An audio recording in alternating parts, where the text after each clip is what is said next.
Hi friends, and welcome back to my YouTube channel. I'm Dr. Dee Wednesday, therapist, mommy, and motivator. And today we're going to do something a little special. I'm getting ready for a date night, and while I do my makeup, I thought this would be the perfect time to chit chat with you about dating after divorce and everything I've learned throughout this journey, how it set the stage for everything that's beautiful in my life right now.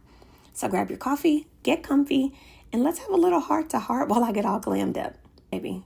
Divorce is one of those experiences that you can never fully prepare for. And I'm going to be honest, I used to think it would break me completely.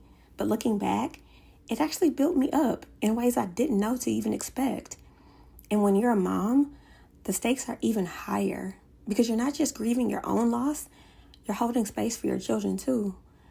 I remember many nights being up late at night worrying whether I was even doing enough, whether my son would be okay, or if I'd ever feel whole again. If you're there now, I want you to hear this. Your kids don't need a perfect parent. They need a present parent. And if you're showing up, especially on the days that feel messy and hard, you're doing a good job, and that's enough. Okay, back to dating. So when I first started dating again, I'm gonna be honest, girl, I was nervous. And honestly, I was a little embarrassed, and not for the ways that you would think.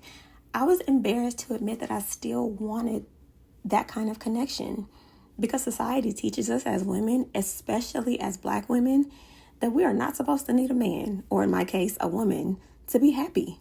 That we should be so in love with ourselves, that romantic partnership should be the last thing on our minds. And I know we don't talk about it enough, but let's be honest. There is this weird societal pressure to swear off love or pretend that we are totally fine without it. But that's not me. I love love. Shoot, I love being in love. And I'm not ashamed of that. And you shouldn't be either. Because I firmly believe, it is my clinical opinion as a therapist. No, but for real, I really do believe that you can be healthy and happy and still want to be in love. And I've learned that that's okay. It's okay to be hopeful, to still believe in love. And even after everything that I've been through, I do. I believe in love. And more than anything, I love me. And this journey has taught me to love me again. Everything about me, my quirks, my softness, and my standards. Those lessons didn't just go away when I started dating. They came right with me into the next chapter. Dating after divorce feels like riding a bike. I know it sounds corny, but that's the truth. It's wobbly and you're unsure. You're unsure of yourself. You're unsure of those strangers, the people sitting across from you. But eventually, just like riding a bike, you find your balance. And dating as a newly single mom, well, girl, that's a whole different experience in itself. Because you're not just thinking about your own heart anymore. You're also protecting your child's peace and their stability, and even trying to consider what they're comfortable with. And if you're in that season, my biggest advice is to take it slow. Trust your intuition and your discernment. You don't have to explain yourself to anybody. And if you don't want to introduce anybody to your kids, that's perfectly okay. You don't have to.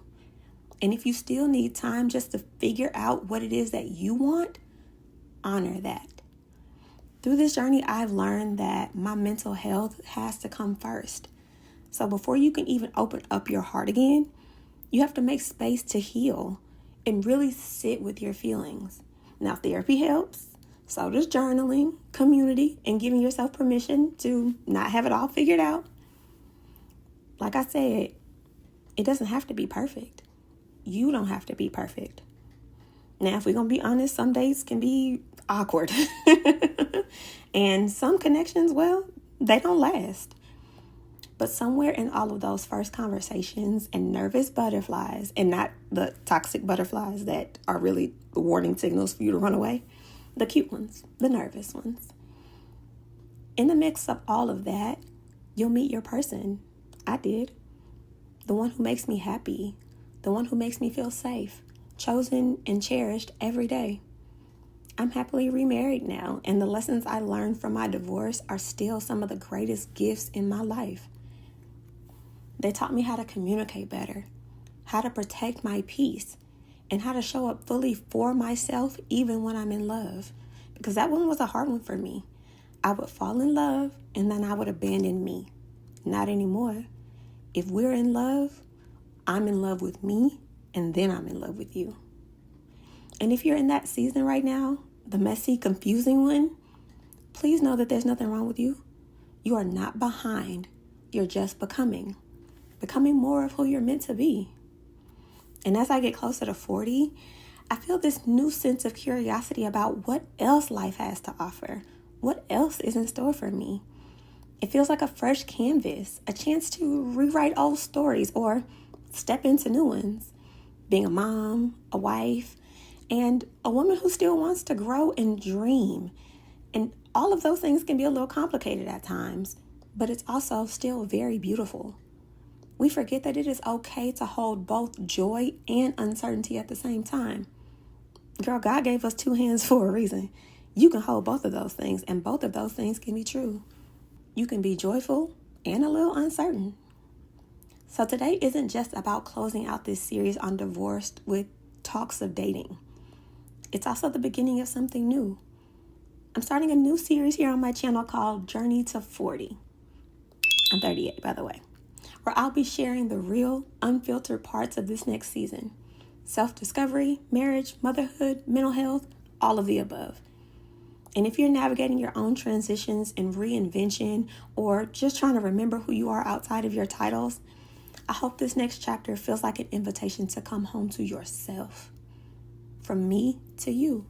For both of us. And if you've been here since the beginning, since the first video about healing after divorce, I just want to say thank you. You have no idea how much your support means to me.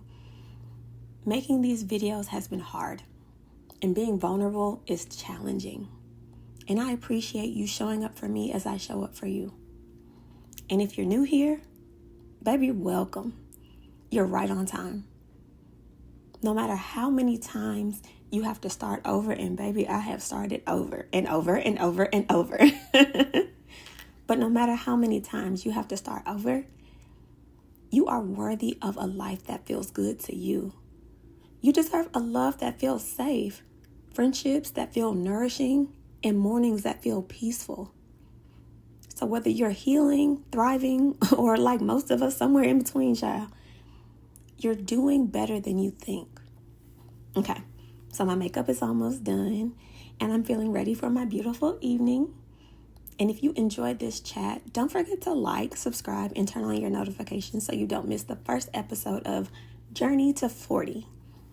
Thank you for spending this time with me. I'm grateful for this community and all the ways that we help each other and show up for one another.